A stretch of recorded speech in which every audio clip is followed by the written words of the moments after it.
Commander Sarah Chen stood on the observation deck of Luna Base, watching Earth rotate peacefully below.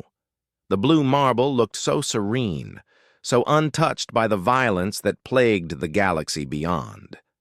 She sipped her coffee, thinking about her daughter's birthday next week. Another year older, another year of hoping humanity would remain hidden from the predators that stalked the stars. The proximity alarm shattered her peaceful moment. "Commander!" Lieutenant Rodriguez burst into the observation deck, his face pale with terror. "Ma'am, we have contacts. Multiple signatures dropping out of hyperspace." Sarah's coffee mug hit the floor, ceramic fragments scattering like her hopes for a quiet morning. She rushed to the command center, her boots echoing through the corridors as personnel scrambled to battle stations. The main display showed what every human had feared for decades, contact with an alien civilization. But these weren't the peaceful explorers humanity had dreamed of meeting. Massive ships, each the size of a city, materialized in Earth's orbit. Their hulls were dark as the void between stars, covered in angular projections that pulsed with malevolent red light. The largest vessel stretched nearly 50 kilometers from bow to stern, its surface scarred with weapon ports and launch bays that gaped like hungry mouths. "Analysis, Lieutenant," Sarah barked, sliding into her command chair. 37 vessels, Commander. The largest ones are reading at 48 kilometers in length. Unknown composition, but they're broadcasting on multiple frequencies. Rodriguez's hands flew over his console, sweat beading on his forehead. "What are they saying?" It's a message, ma'am. Universal Translator is picking it up. They're speaking to the entire planet." Sarah felt ice form in her stomach. "Put it through." The alien voice that filled the command center was like grinding metal and breaking glass. The translator rendered it in cold, emotionless English. "Primitive species of the third planet. You have been selected for integration into the Caltharian Dominion. Your resistance is futile. Your technology is inferior. Your weapons are toys. Surrender now, and your death will be swift. Resist, and we will make your suffering legendary across the galaxy." The transmission cut off, leaving the command center in stunned silence. Sarah stared at the tactical display, watching as the alien ships began to move into attack formation. Humanity had prepared for this day, but preparation and reality were vastly different things. Earth's defenses seemed laughably inadequate against the armada now surrounding their world. "Commander," Rodriguez whispered, "they're launching something." The display zoomed in on the largest alien vessel. Hundreds of smaller craft were pouring from its launch bays like angry hornets from a disturbed hive. Each one was still larger than humanity's biggest warships, bristling with weapons that glowed with the same red energy as their motherships. "Get me a line to Earth Defense Command," Sarah ordered, her voice steady despite the chaos erupting around her. "And patch me through to every military installation in the system." Within minutes, General Marcus Webb's weathered face appeared on the main screen. Behind him, Sarah could see the frantic activity of Earth's primary military command center. "Chen, what's your status up there?" Webb's voice carried the weight of a man who knew he was about to send millions to their deaths. 37 hostile vessels, sir. They've demanded our surrender. I don't think they're interested in negotiation." Webb's laugh was bitter. "Surrender? After studying every piece of alien technology that's crashed on Earth for the past century? After building our defenses specifically for this moment? I don't think so." Sarah knew what he meant. Humanity had not been idle during their years of hiding. Every crashed probe, every strange energy signature, every mysterious signal had been studied, reverse-engineered, and incorporated into their defensive systems. The Luna base where she stood was just one part of a vast network of hidden installations, each one packed with weapons that the aliens had never seen before. "All stations, this is Earth Defense Command." Webb's voice now reached every human military facility in the solar system. Execute Protocol Lazarus. The sleeping giant awakens today. Across the moon's surface, massive panels slid away to reveal weapon systems that had been hidden for decades. Sarah felt the deck vibrate beneath her feet as Luna Base's primary railgun, a weapon that fired projectiles at a significant fraction of light speed, powered up for the first time outside of testing. On Earth, similar preparations were taking place. Mountain ranges that had seemed natural for centuries split open to reveal missile silos. Ocean floors erupted as submarine bases launched their hidden arsenals. Orbital platforms that had masqueraded as communication satellites unfolded into weapon platforms. The aliens had made their first mistake. They assumed that humanity's visible military was all they had to worry about. The Counterattack attack began with a demonstration of their power. The lead ship fired a single crimson beam at what they assumed was a communications satellite. The beam struck its target and nothing happened. The satellite's shields flared to life, absorbing and redirecting the energy harmlessly into space. For the first time in their 10,000-year history of conquest, the Counterattack Dominion encountered prey that shot back. Sarah watched her tactical display light up as humanity's hidden defenses came online. Luna Base's railgun fired first, sending a tungsten projectile screaming across the void at 20% of light speed. The round struck the lead alien ship's shields and punched through them like tissue paper, tearing a massive gash in the vessel's hull. The alien fleet's perfect formation wavered as the damaged ship listed to one side, atmosphere and debris streaming from the wound. Target damaged but still operational, Rodriguez reported, his voice filled with excitement. They're trying to reinforce their shields. Then let's give them something else to think about, Sarah replied. All stations concentrate fire on the lead vessel. Let's see how they handle a real welcome party. The response was immediate and devastating. Hidden installations across the moon opened fire simultaneously. Particle beams, plasma cannons, and kinetic weapons converged on the alien flagship. Earth's defenses joined the attack, sending waves of missiles that weaved through space with impossible precision. The Counterattack ship's shields collapsed under the barrage. Hull plates vaporized as human weapons, weapons designed specifically to fight enemies with superior technology, found their marks. The massive vessel began to break apart, its death throes visible as explosions rippled along its length. But the aliens were far from finished. The remaining ships spread out, abandoning their arrogant formation for proper battle tactics. Their return fire was swift and merciless. Red energy beams lanced out, striking human positions with devastating force. 3 of Earth's orbital platforms disappeared in balls of fire. A missile base in the Himalayas simply ceased to exist, vaporized by an energy weapon that turned rock and steel into plasma. Sarah gripped her command chair as Luna Base shuddered under near misses. The aliens were adapting quickly, their weapons finding weak points in humanity's defenses. But they had underestimated the sheer scope of human preparation. "Commander!" Rodriguez called out over the noise of explosions. "We're getting reports from across the system. The hidden bases are coming online, all of them." Sarah smiled grimly as her display updated with new contacts. Humanity hadn't just hidden weapons on Earth and Luna. For 60 years, they had been building secret installations throughout the solar system.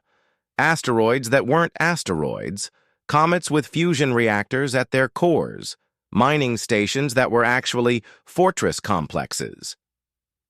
The asteroid belt erupted with weapons fire as dozens of camouflaged bases revealed themselves. Jupiter's moons lit up with the launch signatures of missiles that had been lying dormant for decades. Even the outer planets contributed to the defense, as long-range particle accelerators hidden in the Kuiper belt sent projectiles screaming toward the alien fleet. The Counterattack found themselves caught in a crossfire from across the entire solar system. Their superior numbers meant nothing when every piece of debris, every satellite, Every seemingly innocuous space station was potentially a weapon aimed at their hearts. But humanity's most devastating surprise was yet to come. Deep beneath the Pacific Ocean, in a facility that officially didn't exist, Dr. Elizabeth Hayes watched her life's work prepare for its first and final test. The Prometheus device had been theoretical until this morning.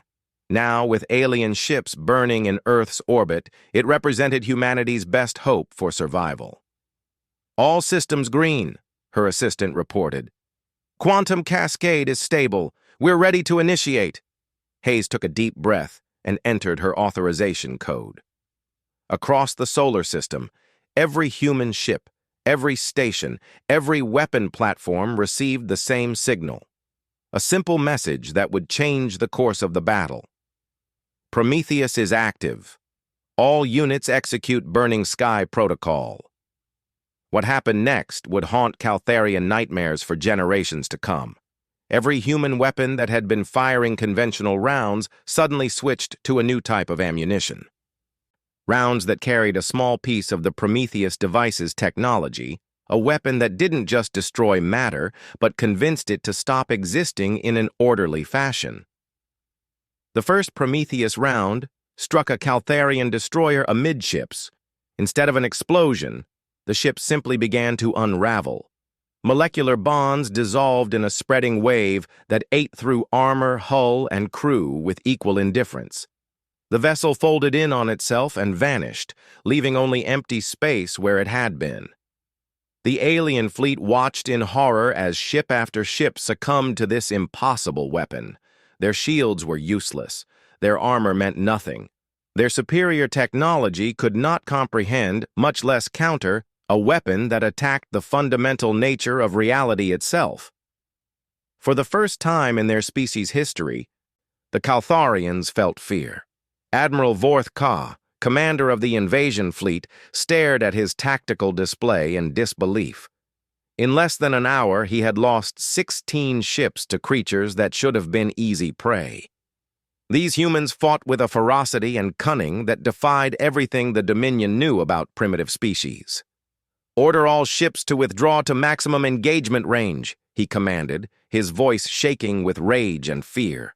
"Prepare the planet crackers. If we cannot conquer these vermin, we will cleanse them from existence."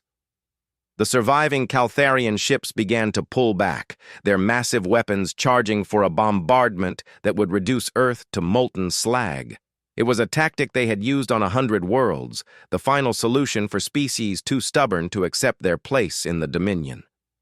But as they maneuvered into firing positions, Admiral Vorth Ka received a transmission that chilled his blood. It came not from Earth, but from the outer system, from ships that his scanners had somehow missed until this moment. The human voice was calm, almost casual. "Admiral, this is Captain Torres of the UESS Defiance. I thought you should know. You're surrounded." Vorth Ka's display updated, showing new contacts throughout the solar system. Human ships were decloaking everywhere, rising from planetary atmospheres, emerging from asteroid fields, dropping out of hiding spots near gas giant moons. Vessels that had been invisible to Caltharian sensors were suddenly very visible and very angry. The trap was complete. The humans had not just defended their homeworld, they had turned their entire star system into an ambush. Every ship that had come to conquer Earth was now caught in a web of human weapons and human fury. Admiral Vorth Ka realized that the Caltharian Dominion had not attacked Earth. They had attacked a fortress that had been preparing for war since before their species learned to fly. And now, with alien blood already staining the void, the humans were preparing to teach the galaxy a lesson that would echo through history. The prey had become the predator. The hunt was about to begin.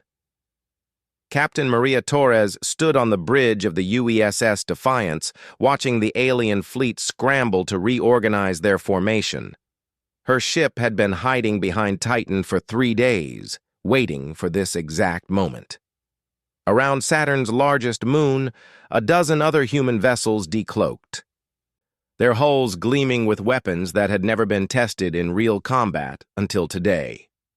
"All ships, this is Torres," she announced over the fleet channel. "Remember, we're not here to destroy them all. We need survivors to carry a message back to their masters. Show them what happens when you threaten humanity's children." The Defiant surged forward, her experimental fusion drives pushing the ship to speeds that would have been impossible just a decade ago. Behind her, the rest of Titan's squadron followed in perfect formation. They had trained for this scenario hundreds of times in simulation. Now it was time to see if humanity's new technology could match Caltharian arrogance. Admiral Vorthka watched the human ships approach with a mixture of rage and disbelief. These vessels were smaller than his remaining cruisers, but something about their movement patterns set off every instinct he had developed over centuries of warfare. They moved like predators, not prey. "All ships, focus fire on the lead human vessel," he commanded. "Show these primitives the price of defying the Dominion." The Caltharian fleet opened fire, sending torrents of crimson energy toward the approaching human ships. But instead of trying to dodge or absorb the attacks, the human vessels did something unprecedented. They began to dance. Captain Torres felt the Defiance respond to her commands like a living thing.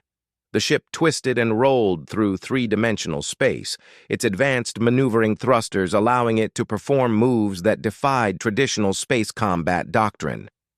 Around her, the rest of Titan's squadron mirrored her movements, weaving between the alien energy beams with impossible grace. "Ma'am," her tactical officer reported, "their targeting computers can't keep up with our maneuvering patterns.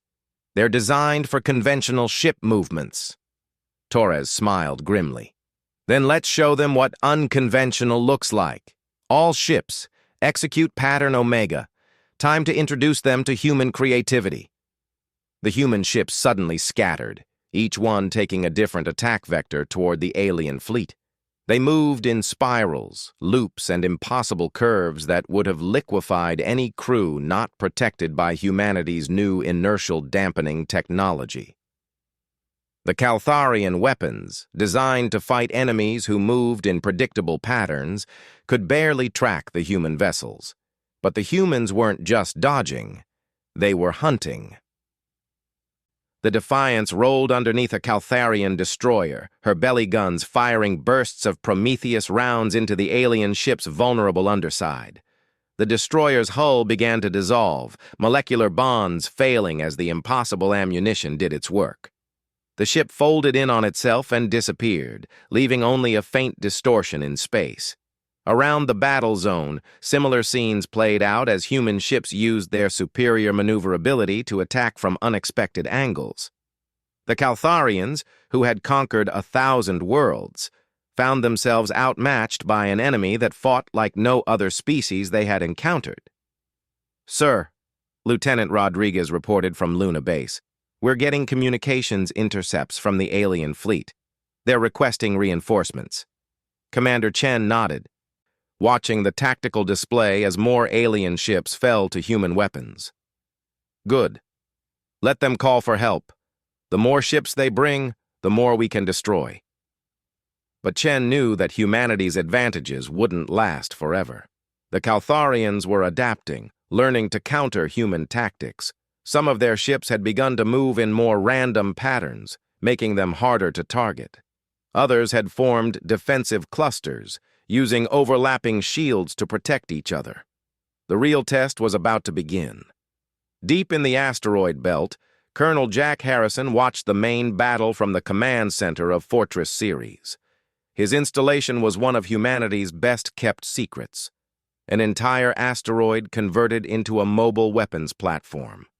Around him, a dozen similar facilities prepared to reveal themselves. All Fortress commanders. "This is Harrison," he announced over the secure channel. "The aliens are calling for backup. Time to show them that Earth isn't the only thing they need to worry about." Across the solar system, asteroids that had seemed unremarkable for decades suddenly came to life. Massive engines fired, pushing the rocky bodies out of their natural orbits. As they moved, their surfaces opened to reveal weapon systems that dwarfed anything mounted on conventional ships. The Caltharians watched in horror as the asteroids began to converge on their position. Each one was essentially a mobile space station, bristling with guns and carrying enough firepower to level a continent. They moved slowly compared to starships, but their mere presence changed the entire nature of the battle. Admiral Vorth Ka felt his confidence crumble as he realized the scope of human preparation. These creatures had not just built defenses, they had turned their entire star system into a weapon. Every moon, every asteroid, every piece of space debris could potentially hide another surprise. "All ships," he commanded, his voice tight with barely controlled panic. "Prepare for emergency hyperspace jump. We need to retreat and reassess the situation." But as his navigation officer began calculating jump coordinates, alarms began blaring throughout the flagship. The hyperspace drive was offline. So were the drives of every other ship in his fleet. From Earth, Dr. Hayes smiled as she monitored the Prometheus field projectors hidden throughout the solar system. The same technology that powered humanity's devastating ammunition had another application. It could disrupt the exotic matter that made faster-than-light travel possible. The Caltharians were trapped. "Sir," the alien navigation officer reported, his voice filled with terror, "hyperspace drives are non-functional. Something is interfering with the exotic matter matrix." Admiral Vorth Ka stared at his display, watching as human ships and mobile fortresses closed in from all directions. His mighty invasion fleet was surrounded by an enemy that had somehow neutralized their primary advantage, the ability to retreat and regroup. For the first time in Caltharian history, a Dominion fleet was going to fight to the death, whether they wanted to or not. Captain Torres brought the Defiance alongside a damaged Caltharian cruiser, her weapons trained on the alien ship's bridge. Instead of firing, she opened a communication channel. "Caltharian vessel, this is Captain Torres of the United Earth Space Service. Your ship is disabled and your fleet is trapped. I'm offering you the chance to surrender." The response came in the grinding metal voice of the alien translator. "Humans cannot defeat the Dominion. Our reinforcements will come. Our empire spans 1,000 star systems." Torres's laugh was cold and calculating. "Your reinforcements are welcome to try. But first, let me show you what happens to species that threaten human children." She cut the channel and gave the order to fire. The cruiser dissolved under a barrage of Prometheus rounds, its crew never knowing what had hit them. The battle raged for 6 more hours. One by one, the Caltharian ships fell to human weapons and human tactics. The aliens fought bravely, but they were facing an enemy that had spent decades preparing for this exact scenario. Every human weapon, every defensive system, every tactical doctrine had been designed with one goal in mind: the complete defeat of a technologically superior enemy. As the sun set on Earth, Admiral Vorth Ka found himself commanding the last 3 ships of his once mighty fleet. His flagship was heavily damaged, its weapons barely functional. The other 2 vessels were in even worse condition. "Admiral," his communications officer reported, "the humans are hailing us." Vorth Ka straightened in his command chair, trying to maintain what dignity he could in defeat. "Put them through." General Webb's weathered face appeared on the main screen, his expression grim but satisfied. "Admiral, your fleet is destroyed. Your ships are disabled. Your people are dying. I'm offering you one chance to survive this engagement." "What are your terms, human?" Webb's smile was sharp as a blade. "You're going to take a message back to your Dominion. You're going to tell them exactly what happened here, and you're going to warn them what will happen if they ever threaten Earth again." "The Dominion does not negotiate with inferior species." "After today, Admiral, you'll find that superiority is relative. Your choice is simple: accept our terms or die with your ships." Admiral Vorth Ka looked at his tactical display, seeing the dozens of human vessels surrounding his position. Each one could destroy his remaining ships with ease. The humans had the power to wipe out his entire fleet, but they were offering him a chance to live.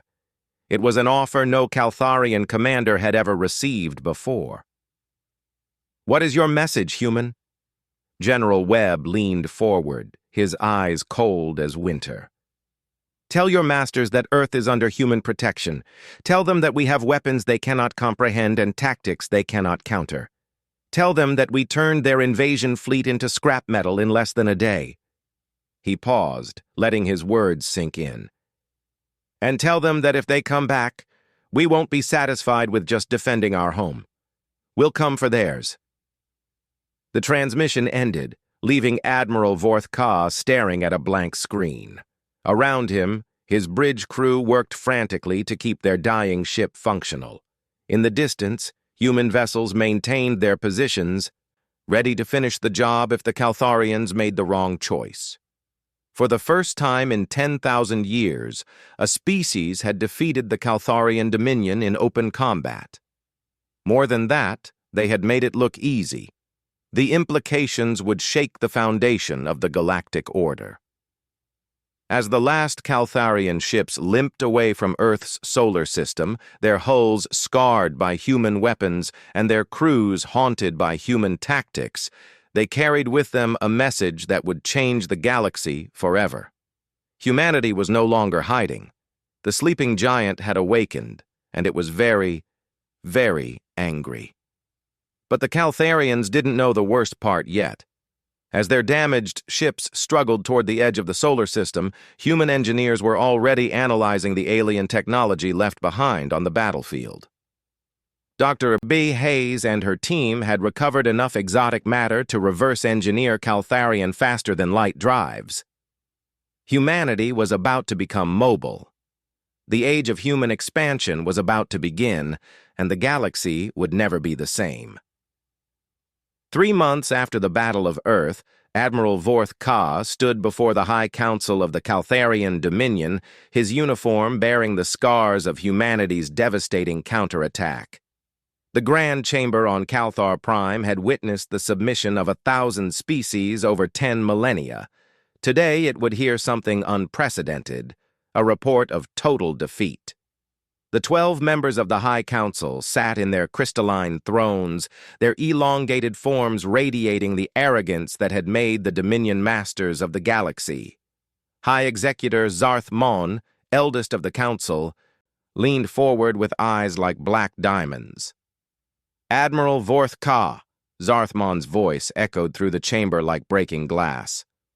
"You return with 3 damaged ships from a fleet of 37. Explain this failure." Vorth-Ka straightened, knowing his words would determine not just his fate, but the future of the Dominion itself. "High Executor, the humans are not the primitive species our intelligence indicated. They possess technology that renders our advantages meaningless. They fight with tactics we have never encountered, and they have weapons that—" He paused, struggling to find words for what he had witnessed. "Weapons that unmake matter itself." A ripple of disbelief passed through the council.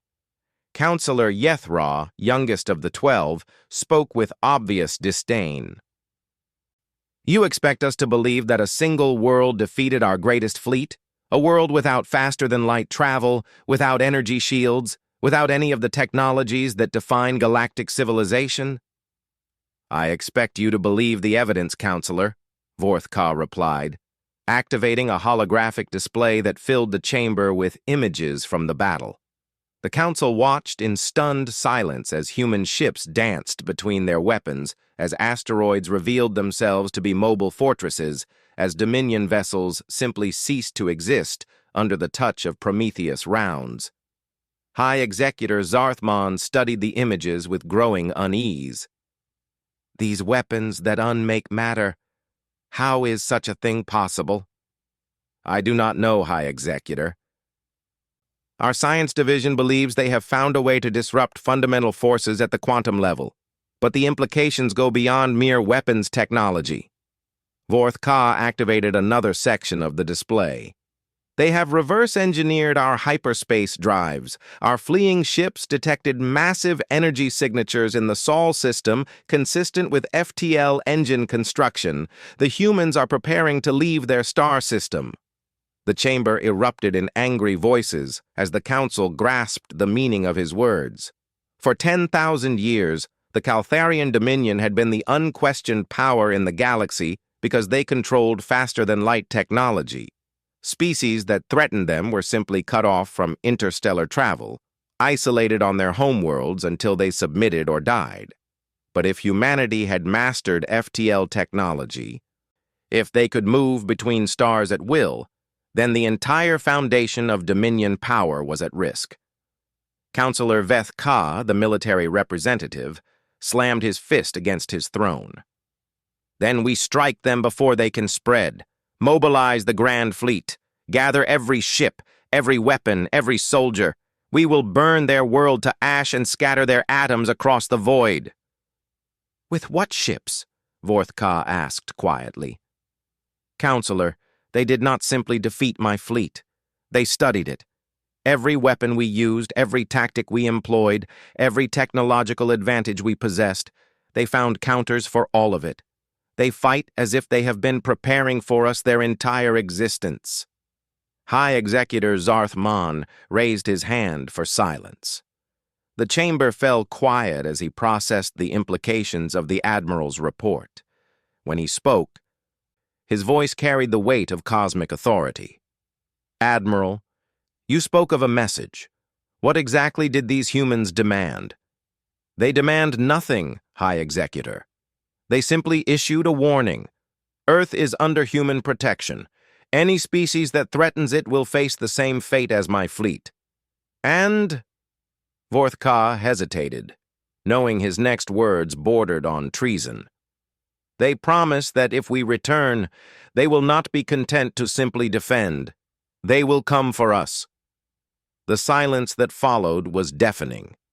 The High Council of the Caltharian Dominion, rulers of 1,000 worlds, masters of 1,000,000 species, sat frozen by the implications of a simple threat from a single planet. It was broken by the soft chiming of the chamber's communication system. The voice that emerged was that of Intelligence Director Morth Z, speaking from the Dominion's monitoring station at the galaxy's edge. High Executor, forgive the interruption, but you need to hear this immediately. We have detected massive hyperspace signatures in the Sol system. The humans are moving. Zarth Mon activated the chamber's primary display, showing a real-time map of local space. As they watched, new contacts appeared near Earth, ships emerging from the planet's industrial facilities. But these weren't the small vessels Vorth Ka had fought. These were massive constructs, each one larger than a Dominion battleship. How many?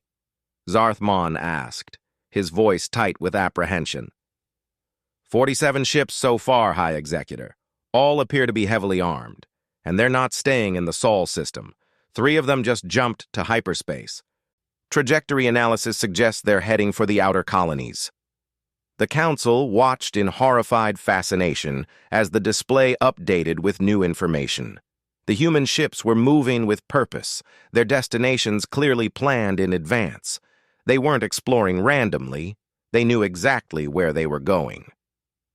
High Executor, Admiral Vorth Ka said quietly. They're not just threatening us. They're mapping our empire.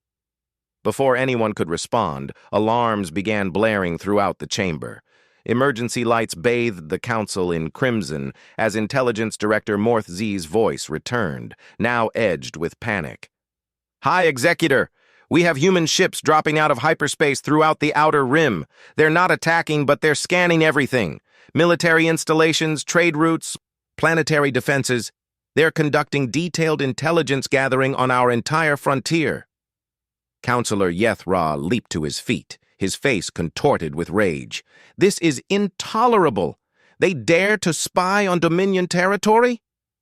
They dare to do whatever they want, Counselor, Vorth Ka replied grimly. Because we cannot stop them. Every ship we send to intercept them is either destroyed or forced to retreat. They're faster than us, better armed, and they fight with a coordination that suggests they're being directed by a central intelligence we cannot locate or disrupt. The implications were staggering. Not only had humanity developed faster-than-light travel, they had somehow surpassed Caltharian technology in the process. Their ships moved faster, their weapons struck harder, and their tactics demonstrated a level of strategic thinking that the Dominion had never encountered. High Executor Zarth Mon studied the tactical display, watching as human ships systematically explored Dominion space with impunity. Each contact represented a failure of Caltharian power, a demonstration that the species that had ruled the galaxy for 10 millennia was no longer unassailable. "Director Morth Z," he said finally, "have any of these human vessels attempted communication?" "Negative, High Executor. They ignore all of our hails. When our ships approach, they either withdraw or—" The director's voice trailed off. "Or what, Director?" "Or they demonstrate their weapons, sir. 3 of our patrol ships challenged a human vessel near Calto 7th. The human ship responded by firing a single shot that vaporized an asteroid the size of a small moon. Our ships withdrew immediately." The message was clear. Humanity wasn't interested in talking. They were interested in learning everything they could about their potential enemies, and they had the power to do it despite anything the Dominion might attempt to stop them. Counselor Veth Ka stood again, his voice filled with desperate bravado. "We cannot allow this humiliation to continue. Order the Grand Fleet to Earth immediately. Show these humans the true power of the Dominion." "To what end?" Admiral Vorth Ka asked. "To lose another 1,000 ships? To give them more of our technology to study and improve upon?" "Counselor, they defeated 37 of our best vessels with weapons we had never seen before." "How many do you think they have now, 3 months later?" The chamber fell silent again as the council grappled with a concept they had never before encountered: the possibility that the Caltharian Dominion might not be the strongest power in the galaxy. It was High Executor Zarth Mon who finally spoke the words that would echo through Dominion space for generations to come. "We are going to issue a general order to all Dominion forces. No ship, no fleet, no military installation is to take offensive action against human vessels. Any human ship encountered is to be avoided if possible, monitored from a safe distance if necessary, but never engaged unless directly attacked." The council erupted in protests, but Zarth Mon's voice cut through the noise like a blade. "This is not cowardice, counselors. This is survival. The humans have made their message clear. They will defend themselves with overwhelming force. They will retaliate against aggression with genocidal fury, and they now have the technology to carry out their threats." He gestured to the display, where human ships continued their methodical exploration of Dominion space. "They are studying us, learning our weaknesses, mapping our territory. They are preparing for war on a scale we have never imagined. Our choice is simple.